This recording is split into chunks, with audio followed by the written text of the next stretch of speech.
You know what I mean? If I ever tell you anything in opposition of that foundational piece of material, then it's not true to start with. So just like I said in the beginning, you could be a believer of anything, but is that belief that you have so strong? Is that really true? So again, when you go back to cause, effect, and choice, whatever you do, whether you, example in the book, young man, this is how small choices are. Oh, I didn't have a choice, OG. I had to pop him. He was going to come and do such and such. I said, no. All you ever have is a choice. Here's how small your choices add up in the end of the day. You wake up this morning, you woke up late, rushing. You get everything together. You skip the process of going in there and brushing your teeth. Mm-hmm. But you thinking, I got a little piece of gum. I just get on that. I got to get to school. You get in there. The chick that you've been wanting to talk to all year finally needs some help in your strong subject. Your strong subject is reading. Man, you're a great reader. She needs you. Man, explain this to me. She eases up right beside you.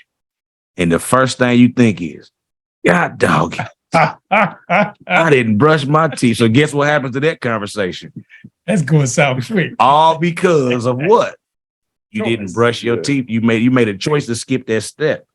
And that choice has a consequence. And now she was like, why you at? Because I didn't brush. You ain't going to say that. But there's our choices, or every choice, cause and effect. You had to wait. You get to see the cause because you made a choice to enter into that realm or whatever decision process you made. What you don't get to do is dictate the outcome or the effect. You do not have that much. That's where the scary part come in, because I can get all the information I need to make a conscious decision. Ooh, I can. And now I make it. Boom. But guess what? I'm now, it's like the seed in the ground. I have to wait and see what happens as a result of my choice. If we knew exactly, now we can put it to a science, A plus B, usually C come after. So we can pretty much predict certain things that happen. If you do this, then you do this, you'll get this. But somewhere in there, if anything changes, that's where that variable happens at. And so now you don't get but if you put yourself in a position where you make the best choices possible every day, you end up like the brother here. You end up like yourself. You know what I mean? You end up like myself, a brother who was able to figure it out because I'm every day, little choices, I make the right one, the best one, not the right one, the best one. And it ain't the worst one. That's the worst one over there, but this is the best one. So I'm not rich or wealthy or none of the things that I want to be, but I'm what God would have me to be right now, period. So I accept myself and my choices. I can live with them. I brush my teeth with the lights on. You know, I don't brush my teeth in the dark. I can look and see, and I respect it. You know what I mean? What I'm looking at. So, and that comes from choices. And it's all about the options that you have in front of you. Like you're saying, choosing the right option, you know, deductive reasoning. One of the things I try to share, you know, I raised 4 boys. How many boys I raised? I still got 5. 3 at a certain age, of course, being a part of MOP. And I always tell them about, you know, think before you do anything, you know, and something was shared with me before, you know, when it just breaking down the acronym of think, which is THINK, which T is this true, you know, when you're thinking about certain things, you know, H, is it helpful? You know, I, is it inspiring? And N, is it necessary? And then K, is it kind? Is it kind? And I always tell them, before you do anything, think about what the results of it can be. Could it be detrimental to your freedom, your life? And when you think of it from that point, you can make a better choice for yourself. And like you said, you alluded to earlier, when it comes to that subconscious, and there's like that subconscious, that the I call it the depository, where a lot of those negative thoughts and energy kind of sit until something happened that resembles, you know, some of that negative stuff, and then it flares back up, and then you begin to act on it, you know. And if you don't have the conscious mindset to remember to think before acting on it, then you can put yourself in a situation that you may not be able to get out of. And that's kind of like, you know, having those 70 years and saying like, man, because most people I see get in trouble say, man, if I would have done this here. If become a big part of, their whole, thought process when they're sharing information with somebody. Man, if I would have did this here, it would have came out this way. If I would have did that, it would have did this here. But if don't even matter no more because you'd have made the choice. Question. Now you got to deal with the consequences. Now you got to deal with the consequences. And they long term. You know what I mean? Like the young dudes and even the dudes in my age group. That's why I say the voice of my generation, because my generation is like 88 through 2000, and we was kind of done. That was the 90s though. You know what I mean? That's when it was rocking like a cutout stocking. So in that generation, a lot of people are stuck in certain mindsets and ways, and they cannot seem to figure out how to break it. But like you said, and anytime I talk to people of a different class, I'm big on class. When I get to a group of people, I get invited to all type of stuff. And I often tell them, hey, listen, there's something missing. Because y'all love me in the room. Love me. I got a bunch of people just like me that you would also love. Mm-hmm. It don't even be the middle class that has the events, that have the money to do leisure things. It be the dudes from over here that, man, I ain't about to go, man, them niggas ain't on nothing. No, they own everything. Dudes the one own the building. You know what I mean? So it's a mind thing where we have put a ceiling on ourselves because of the conditioning that we've been placed in. I'm learning that. That is one of the things when I just told you I wanted to talk to the brother. I have to learn now to accept the fact that everybody is not going to shake their shackles off. Yeah. And you have to just accept that. You know how hard, it's hard for a person like if me and you've been to battle, I got a different kind of love for you. Right. You know what I mean? If I just met you over a bowl of soup at a restaurant, we cool. But we've been to war together, or we've been in a box together, and I know how you operate under pressure. I love you. I know something in there and it's worth salvaging, but I can't seem to articulate it or show you, bro, it's worth it over here, man. Like that's why I haven't put this on my personal platform yet, because April 15th is such a big day to me. I just purchased a house in Florida, right? To them, that's stupid big. It's regular to me because I'm a citizen. I got, I know how to work. I know. To them, it's like, bro, how did you figure it? I can't even buy a house here. So once I get that, that's another stamp to say you should listen to me. But I'm gonna have to take you back to the beginning. But I'm somebody who you should probably pay attention to, only because we come from the same cloth. If you don't come from my type of background, or you're not struggling with the things I struggle with, then don't pay attention. I don't want the attention of the world. I don't ever want to be famous. I don't ever want to sign autographs. Don't take no stupid pictures of me and my kids when we outside. But if you a person that can benefit from this, come here. Let me explain this to you, bro. You will be better off mingling with brothers like this, mingling with brothers like you, mingling with brother Nate that I met since I've been down here. Bro, I got a handful of dudes. I go fishing with Mr. Perry, a retired black architect. You know how many bull elephants I can learn from down here? They all love me. Oh, man, you a smart.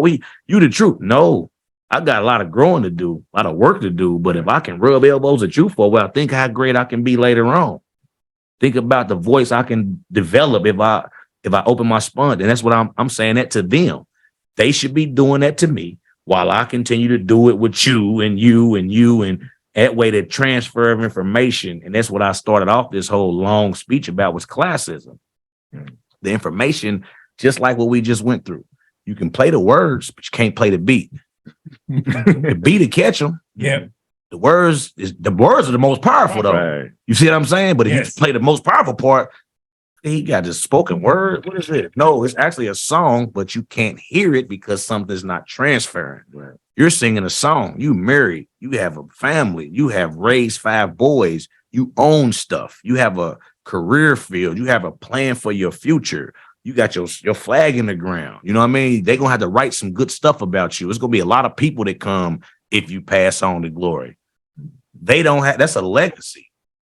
You already got it, but you got to now maintain it and grow. I've started mine late in the game, but I'm okay with that. You feel me? I need them to start your legacy now. It's your children. Invest in them. Put them first. Prioritize them. When I walk in the door, my wife will always be somewhere toward the kitchen because it's always like dinner time. She's somewhere doing. My daughter, I don't care where she at, she's making a beeline when she hear that door open. It's a routine. You know why? I've invested coin there. I get an ROI. That's it. You know what I'm saying? I see dudes in the visiting room when I was in the box, and I bring this up because a lot of them, if they ever hear it, remember this, because it happened to you. Your kid come in there and she won't even come over there by you. You're a stranger. She's crying. She's holding on to her mom. She won't, and you get mad. Get over here, girl. I'm your daddy. Get over here, girl. Why she won't mess with me, Felicia? You know why, Clarence? She don't know you. You know what I'm saying? Right. That's a choice. You didn't invest your coin in the right place. That's a consequence. And people hate that. I have a consequence now. You know, I always bear my butt naked truth. When I got incarcerated, I had 3 children. One was 9, one was 8, one was 42 days old. The oldest one was a boy. The second one was a girl. The baby was a boy.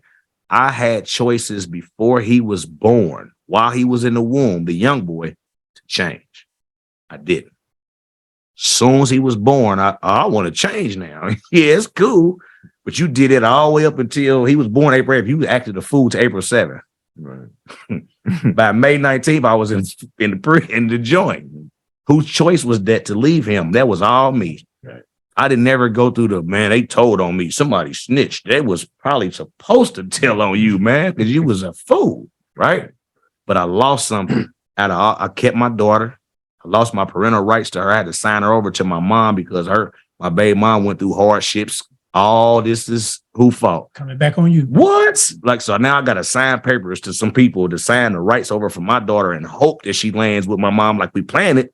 But I don't have that power, so I had to walk in my cell like a pacing lion all night to decide, do I sign my daughter over? Is this a trick? Yeah. I did it. It worked. She got my mom. My mom got her. She grew up best she could for a few years, and then she went off to school. Her mom popped back up. She took her with her, and boom, rest is history. But me and her, we bonded. My oldest boy, the stuff that he saw about me on TV, the stuff that grown people would just sit around and say in his presence, it caused him to be afraid, not of me, but for me and to be around me. Because grown people were scared to be around you. You must be a monster, dude. Yeah. And then when I came home, we talked while I was gone, but not a lot, because I missed all his developmental years, every last one of them. When I left, he was 9. When I came back, he was 22 or so. Wow. You know what I'm saying? Yeah. And I'm coming back. We go fishing, and in my head, we all about to catch up. I got all 3 of them. We over here spending the night. I spent a little money, and then he just drifted off. And then we don't talk at all. He looks identical to me. I mean, exactly like me. He's my firstborn, flesh and blood. We don't have a relationship. It was painful for about 5 years, and I had to pray and tell God, one day you will send him back. But guess whose fault it is? Right. Mine. Yeah. And those choices go all the way back to 2003 and 4. He was a kid when I didn't respect his life and his well-being enough to change. So now that I want him to accept it wholeheartedly, and it just ain't in him right now. I have to deal with that. You know what I'm saying? See, it'll take time, but part of that healing, part of the change is being able to honestly accept that part was my fault. All of it. Yes, sir. And the only one who can change, I created that, but now I got to give him time. But I'm going to call it the cancer is a lot of us want to blame everyone else for what happened rather than take responsibility. It's all my fault. And then you never change. Yeah. Well, change. The anger would never allow them to change. He now knows that I accept it, but I only accepted it through conversations with his sister, which is my daughter. Because I used to be like, man, your mom, she like, no. If you was here, you know how protective you are. You know how you get to that money. I don't care what field you in, boy, you get to money. Had you been here, you think I would have went through, you think such and such would have, you think, and I'm like, dang, it happened to you? How am I supposed to take that? Not like you trying to take it. I wanted you to just know those things about me because I would hate for you to hear those things from somebody else. That's when I accepted all of this is your fault, man. 100%. Even though I could use the excuse that my father was a single crackhead and we didn't have lights, water, and gas, and I've been hustling in the streets since I was 12, and everybody knows it. I've been grown since I was 16, had my own house. I could use all that as an excuse, but at some point in there, I was never poor because I sold drugs. I don't have that excuse. I was only poor until I like, oh man, you ain't gonna get the lights cut back on? Cool. From then on, I kept $150, $200, $300 in my pocket. I could help people, grown people in the neighborhood. Here go 100, man. Let me stay here for, you know what I'm saying? So I had a chance to change for my kids when they was born, but I didn't. And I have to live with that. So that's a huge consequence of a decision. I thought I was the rowdy guy. You know, I thought you respect me in these streets, but boy, if you don't have to, when your son look at you in the eyes, and you know, you can see the difference between a man with a weak look. But when you see a man look at you and he don't have respect for you, and it's your own, that's one of the most pain. I would rather you be mad and cuss me out and want to fight. That's more typical of men. Yeah. When you look at me with like, hurts, but I'm man enough to accept that pain because dealing with it, I'm growing. And when he come back, I won't have to go through all the, man, I already did all that. I'm gonna just be like the prodigal son here, man. What is any of this? Yes. Boy, it's yours. You the oldest, baby. Come on back. You know what I'm saying? But in moderation and in time. And like you said, I had to give him his time to process that. Me and my other son, like, we're gonna beat him up when we catch him because boy, that's our brother. Because he got a relationship with us. He's not estranged, but it's like you got to learn, man, because your choices led to this. So yeah, it's kind of like you being a stranger. Absolutely. You know, that can happen. Yes, sir. You know, there was a incident my wife was telling me about. I guess baby was kidnapped from the hospital. The woman, and I wish I knew the story exactly, but I'm just reflecting on that based off what I'm hearing.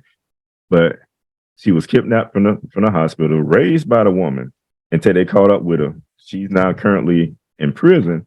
However, the young girl that she kidnapped from the hospital want to stay. That's who she knows. That's on. That's who took care of her. Show on, don't want to come to mama. Lifetime right now, and it's I real. Think that's the same, but it's a true story. I think that's the same one. I think that's what it was based on. Absolutely. This one story. And I say, man, you can be a stranger to your biological children, or you know, parents can be. You know, that can happen because you're gonna be more accustomed to whoever you know. You know, and it's sad. You know, especially if you say he looks like you, but like you say, he got to come around. You know, it was your fault. Sure. A lot of us want to blame society, want to blame the prosecutor. Right. She didn't have to give you that much time. Oh, you want to blame the judge. That white man. The white man. Stop blaming that. Stop blaming them. And then read the good thing about that blame game is all you got to do is just go read the Bible. It's only playing out how it should. Yeah. It's only playing out how it's written. I mean, they can take it on a whole different path, but if you just go look and identify people not by what you believe to be nation or skin or race. Don't do that. Right. Identify them by the actions and activities. That's what I always tell people. Who's experiencing this? You identify them by the cursings or the blessings. Right. Just pick one. And then you go do looking for them. And you'll say, well, that definitely ain't Beyonce. You know what I'm saying? You'll figure out, oh, so some of us, most of us have not waken up to this thing that we going through is a choice. We don't have to be going through it. This is what you and myself, I'm learning you, and I hope you guys gonna learn it too. I can't look out my window and see a man with brown skin and assume him to be my brother no more. Right. I can't be that small-minded. And that's, my wife told me, you bet not say that. I said, I'm gonna have to. Because now Florida exposed me to this. I'll be walking up to brothers that look just like me, and I'll be talking like, "Hey, bro, where the?" He be like, "Oh, I was like, what? I'm judging you, assuming you to be what we call black, and I get over here, and you are what we call black, but you're actually Dominican, or you're actually a Puerto Rican, you're actually Spanish. So that's a lesson. It's not bad that I don't want to be. I'm everybody's brother, but remember how we so black. I'm such a brother. I die for the cause with the black. Slow down. Me, I'm talking to myself. This is why. Because if you don't identify with what I identify with, and we don't have the same cultural values, and we don't have the same belief system, why would I want to interfere with whatever God doing with you? if you don't come out from up under what God got going on, who am I to go march down there and tell them folk to let you? You better, you feel me? And I always